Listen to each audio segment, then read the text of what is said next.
I have a question. How does a career criminal remain on the streets Well, to take a life of a police officer? And also, what steps can we look forward to actually um, having our enforcement be protected from things like this in the future? yeah, I think that's a good question. I think it's the answer is more complex than you think. I think we started this interview out by talking about how criminal justice and bail reform was passed on the lie, and the lie was that it will keep us more safe.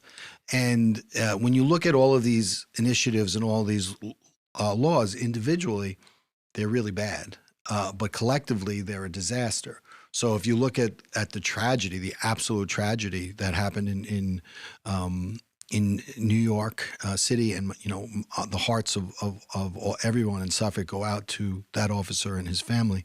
But when you look at the perpetrators of that crime, there's the parole system that's implicated. Not only them getting released to parole, but then the less is more law that says that parole officers can no longer do their job and violate people on not on what they consider to be administrative violations, like failure to declare where they live, failure to get a job, failure to stay off drugs, whatever it is. So it's once a person is out on parole, it's virtually impossible to get them back in jail for violations, which really obviates the need for parole.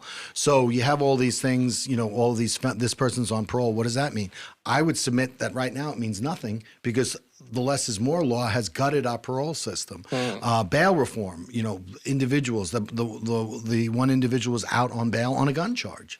And again, this is the system that we're operating under, and we can't make excuses about it, but it's a fact. And unfortunately, you see the ramifications of that in this case, which are unbelievably tragic.